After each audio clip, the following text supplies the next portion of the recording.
And welcome to the stage. We have Tim Callan, Chief Compliance Officer of Sectigo, and David Mason, Director of Channel Success for SiteLock, and they're going to talk about writing web threats for success. So welcome to the stage, please. Gentlemen.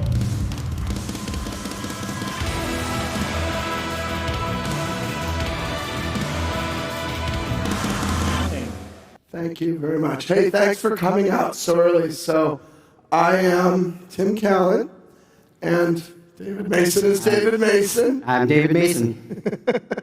And SiteLock and Sectigo, we are the same company. We do operate the two brands and the two operations in the same company. So we're co-workers, and that's going to matter for what we're talking about today, because the SiteLock business really helps us gain a lot of insights on the threats that are happening for websites really around the world. We have a massive pool of sites that are monitored by our service.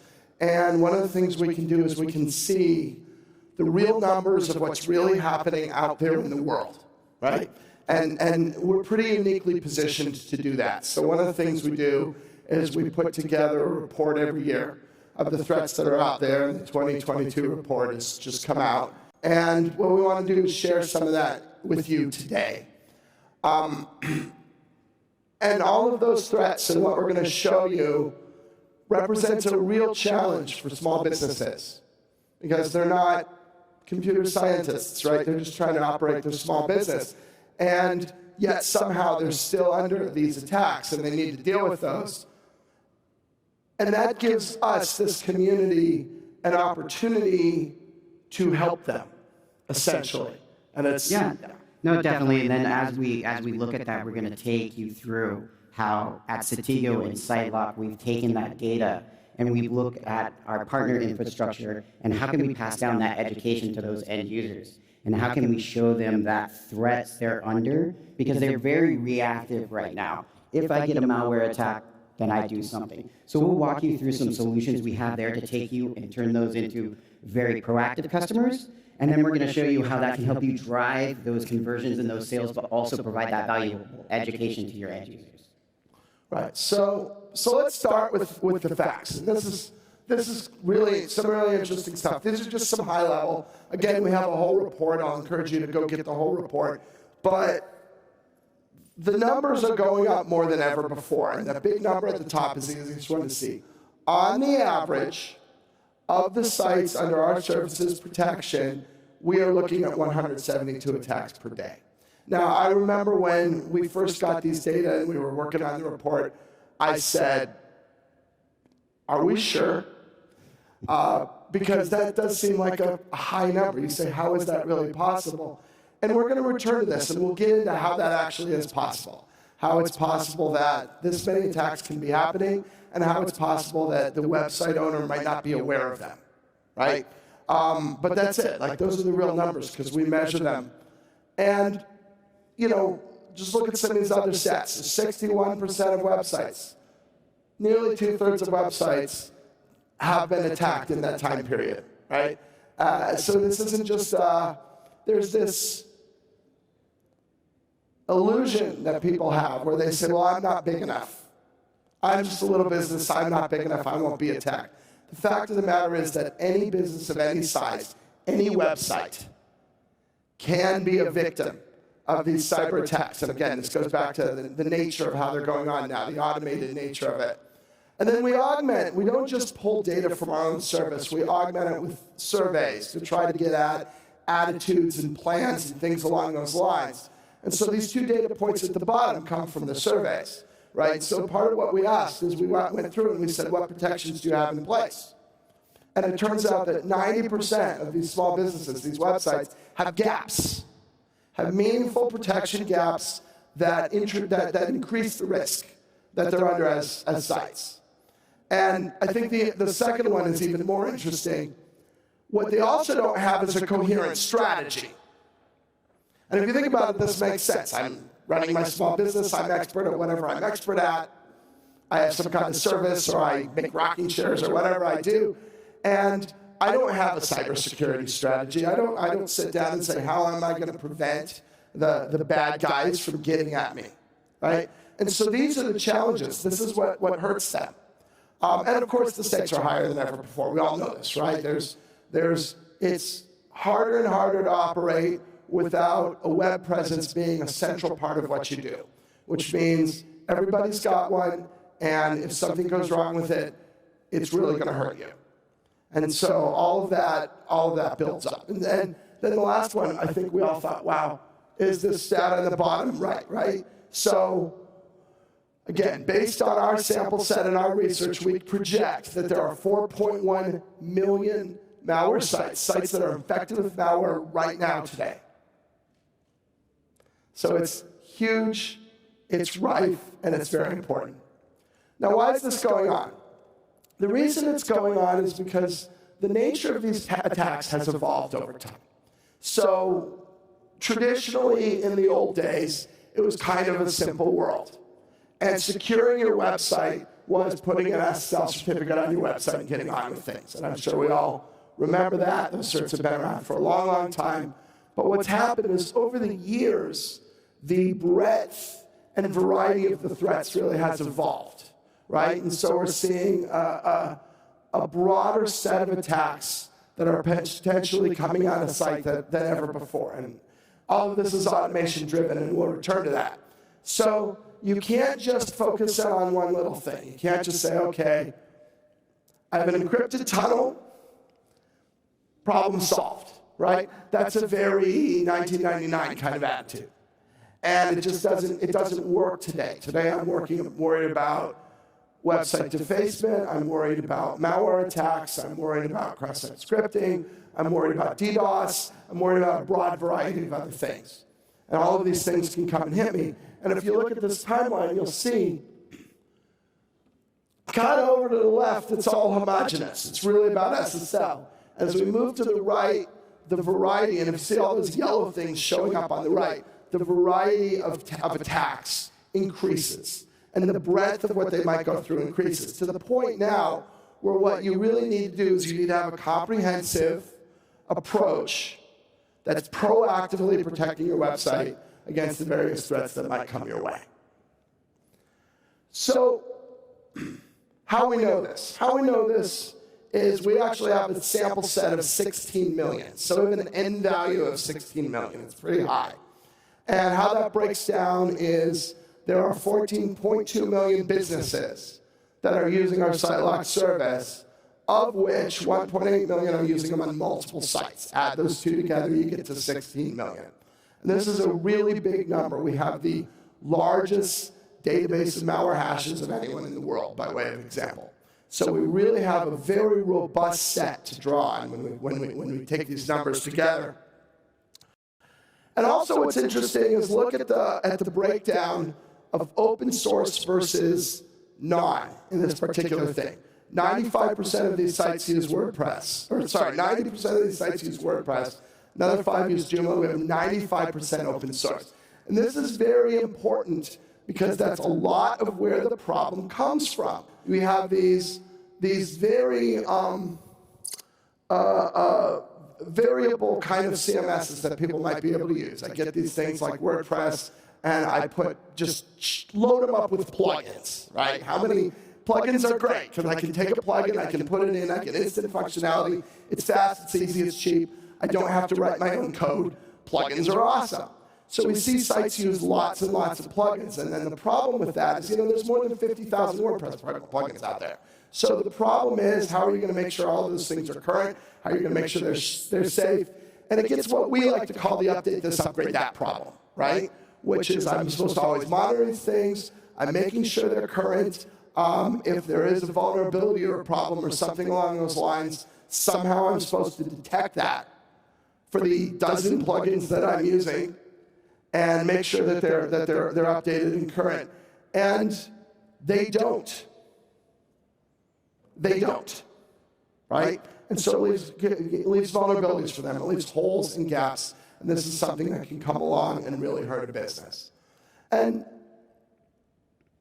again, this is where it's changing. So we've all seen the movies of the hacker kid who sits at the computer and types and manages to get in. That's not today's attack surface. What's going on today is almost all of this is automated. So you have people, they could be anywhere in the world, running automated scripts that are just looking for opportunities, looking for holes, looking for vulnerabilities, and they move on to the next site, the next site, the next site, hit. And that's how we manage to get so many attacks, right? It's also how it can be that businesses don't realize this is going on, because it's literally running in the background. Again, look at some of these stats, right? The amount of bot traffic, and this is based on our real measurement of 16 million sites. The amount of bot traffic is 5x the amount of human traffic. Now, some of that is fine. Some of that is Google crawlers, right? Perfectly fine. Or our service is a bot, right? Our service comes and looks at the website. But more than half of those are not bots that are providing a service that you want. More than half of those are bots that are doing something else. And one of the things they're doing is they're looking for vulnerabilities. So how does this happen? Because it can go on anywhere in the world. It's cheap and it's easy. So there's a dark underground, right? I can go, there's a whole underground economy. If I'm a script kiddie from Indonesia, I can buy a bot. I can buy bots really simple. I can get these things for like $10 an hour. And I run them. I run them off somebody's botnet, or I get my own software and I run it myself. A lot of this happens in places in the world where the law enforcement around cyber crimes is not very good, right? There might be a country, if I'm in China or Vietnam, the local police probably don't care as much if I'm trying to steal things from people in Europe and the Americas. And so you can sit and you can run these things, and it can be economically feasible. And that's what's going on in a big way. So, it's very automated these days, and you need an automated response, right? Something that's on 24/7, 365, that's proactive, that's looking at what's going on. And that's the world that you're in today as a small business. So again, summarize, I'm a small business, I'm not a computer science expert. I'm just trying to delight my customers, right? I'm just trying to thrill them and take care of them. And all of a sudden, I have this problem I need to solve that I don't know how to solve. And so I need to be an online business. I have to deal with the fact that these kind of automated scripted attacks are the way of the future, and they're never going to go away. And I'm really not good at keeping things patched and current and fixed. So this is a challenge, but it's also an opportunity. Yeah, no, there's a lot of really strong challenges the end user is facing, right? But that does create a lot of opportunities for our partners. As we're looking at it, more and more small businesses are coming online. They're having to abandon their brick and mortar, right? That's the wave of the new world. Good bots are a necessity. Got to get that SEO. Google's got to crawl it, right? But with the good bots also come the bad bots, right? The bad actors out there, the adversaries, it's cheap, it's easy for them to do. They send it out, they crawl, they make their money. It's a business is booming for them, right? But this is an opportunity for all those partners out there in two ways, two important ways. One, educating those end users on what their risk profile looks like. How risky are they? What are those threats? How are they getting there? How are they attacking them? And then an opportunity for the partner to package that with, here's what you do about it. Here's how you solve that problem. We know, as Tim said, people aren't updating their WordPress. They have outdated versions of WordPress. They have outdated versions of plugins. A lot of times there's reasons behind it. If I update my version, I potentially break my site, so I'm not going to do it. But at the same time, you're leaving your site vulnerable and risky. So what can we do about that? How can we educate those people, and then convert those into sales, get those sites secured, and also save time for your customer support team so they're not getting hammered with calls of, I got hacked, it's obviously my host's fault. Why aren't you securing my site? And that is the number one sales challenge. We had it for a while with SSL, but the browsers helped us with that. Now the end users understand they need an SSL. They don't necessarily understand what an SSL does all the time, and they think SSL a lot of times is a magic bullet, secures everything. And it doesn't. There's no one magic bullet. Multiple things are needed. And then there's the other problem is customer apathy. Every host out there has probably faced this. I've heard it from partners as well, too. If nothing's wrong with my site, it's still up, it's not hacked, I must be good. When there's a problem, I'll call you. but they're not seeing what's behind the scenes, what's already infected there. How could that potentially cause them business disruption down the road? And on the flip side, the partners give well, I'm not getting a call from the customer about needing the product, so do I really need it, and should I do other things? And by the time you realize you do, it's too late. Their hair's on fire, they're calling up your support team, they're blaming you, you have churn, you have long support call time, you have cost center, and then you lose the customer as well too. So it's bad all around, so what can we do about it? How do we improve the education to those end users and show them, this is your risk profile, this is what you need to be thinking about, turn them from a reactive to a proactive. We looked at that through our base and we came up with a solution. It's leveraging something we call our site license, our risk score. Let's scan that. Let's scan that site. Let's look at it and tell them, alert them, hey, you have malware. Let's alert them about having malware before Google finds it and they call you. How powerful of a message is that? To be able to reach out to that customer and say, hey, by the way, you got malware. Your site's not down yet, but it's going to be. Let's do something about it. How much easier that is for your sales team and support team. Let's reach out to them via email and let them know and have them call in, pick up the phone and ring you for a change. What do I do about this? Help me. As my trusted advisor, which is the role all of us are trying to get to, not a vendor, a trusted advisor. How are we adding additional value? How can we show them that risk score and then parlay that into various products on where we can block attacks, where we can improve performance, where we can remediate that malware, and more importantly, where we can patch those vulnerabilities. Patch those vulnerabilities so they're at least as secure as the latest version so they don't get those hacks. So what are the benefits of that? Two different benefits. Benefits for partners, benefits for end users. End users, it's that education piece. This is the piece that's going to show them. It's going to give them that risk posture and that alarm system, changing the mindset from reactive to proactive. For our partner, at the end of the day, risk score is really a lead gen tool. Imagine having that data at your fingertip. Here is all my customers, high risk, low risk, medium risk, malware infected, vulnerabilities, outdated CMS, and being able to feed that to your sales team, being able to feed that to your marketing teams, and those drive those conversions, having meaningful, targeted marketing message rather than broad scope. We got a great product. It's really cool. Come check it out and buy it from a landing page, right? Which is what we do a lot now. There's a lot of great products out there. The strategy tends to be landing page, webinar, mass market email. Here's all the cool stuff you got. Here's why you need it. We're not saying, hey, this is what your site looks like.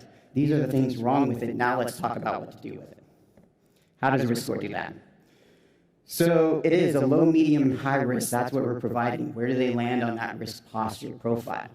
It works by looking at the site. It actually scans over 500 different criteria. Broke down into 3 buckets: complexity, composition, and popularity of the site. What's going in on all 3 of those things? What are the factors that are determining the success or failure of that site when it comes to protecting themselves from malware? It provides a score, and then we match that score to a level of protection they need. Low risk is keeping them educated. Low risk today, medium risk, high risk tomorrow. As someone first buys your site with you, they're just building it out. They haven't introduced all the plugins, all the various things yet. As they progress, that risk score changes. And it's an important piece here. This risk score runs daily. Every day, it's looking at that site. It's really important that this isn't just a one-time, I scanned it now and we'll try it again in a few months. In 2 months, that site changes, that risk changes, and they may have been infected there. Daily, it runs. Every day, they can go in and see what changed. How did my risk score change? What happened? How does it drive engagement? 2 ways again, inbound and outbound. From an inbound standpoint, you have the lead gen tool to send out these alerts, these notifications, drive that reaction from a customer, make them proactive. Don't wait until their hair's on fire. Outbound, call team. Here's your leads today. All these sites have malware, call them. All these sites are high risk with outdated WordPress. Call them, sell them SiteLock, and sell them your managed WordPress hosting, right? There's other services you can trigger on top of that. From our data, when we look at deploying these scores en masse, 2% of the sites are going to trigger malware. 25 are going to trigger high risk. When you think across your base en masse and those trigger rates, you can see the lead gen opportunity coming in, how you can message and target these customers. It's one of our most successful programs when it comes to selling SiteLock services because we did really look at it, and it's hard just to put a solution on a landing page. Security is hard for a customer to understand. What do they do with it? What does this mean? What's a SiteLock and how is it different than an SSL? How is it different than antivirus on my computer? Right? They don't know. We have to show them, and these are the tools to help. It's good for us that we can help you drive conversions into SiteLock. It's good for you to get these customers secured because it not only drives revenue, but has cost savings. How do you get started selling SiteLock? Pretty straightforward. Sign up, integrate, go to market. Around this, we put a lot of time, a lot of thought, and a lot of effort into our go-to-market strategies for our partners. We talk to our partners constantly, understanding what's working and what's not working, and then we can customize those strategies. We can give you details around email and call cadence. I said the scans daily, you shouldn't email them daily. You email them daily and they're going to be shutting off or leaving soon, right? That's email fatigue. We put a lot of time and effort understanding how frequently, what's the message, when do you trigger it, how often, how do you break them down. Same thing with the outbound calls. How often, how frequently, when do you put them in a drip, when do you go back to them when their risk has changed, when do you reach out when it instantly triggers malware. All things we provide to our partners to make sure they're successful in this program. We've shared a lot of data, a lot of numbers. We do put out an annual security report that takes in and goes a little bit deeper into the nuts and bolts behind that data. Tim shared some powerful data too. I think the bot traffic is one of the most powerful pieces when you think about it. Everybody envisions when they have their site that I'm too small to hack. Why would anybody come after me? They think it's actually someone in their basement targeting them. They haven't really changed their mindset to it's just a bot going out there. It doesn't care. It's looking for a vulnerability and it's looking for core CMS. And it hits everybody. Yeah, absolutely. Absolutely. And it's cheap and it's easy to do. A teaser for our SSL partners out there. As SiteLock was recently acquired by Sectigo, one of the things we looked at is how do we combine those technologies? How do we make this easy for our SSL partners to deploy and implement? How can we combine some ideas around this risk score and site license and provide it to all our partners that are selling SSL now? So they're able to provide that risk score and drive that value to their clients right off the bat.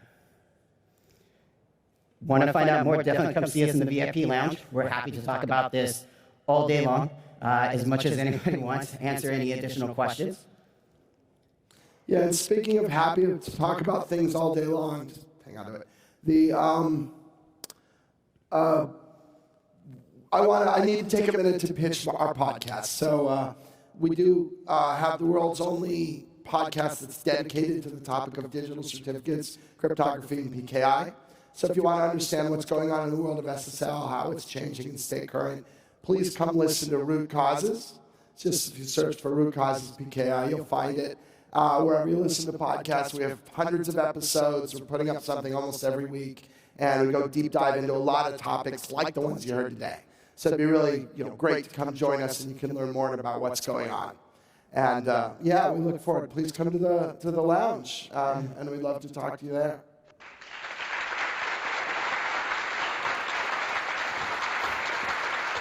Okay, guys, I got a couple follow-up questions because just things.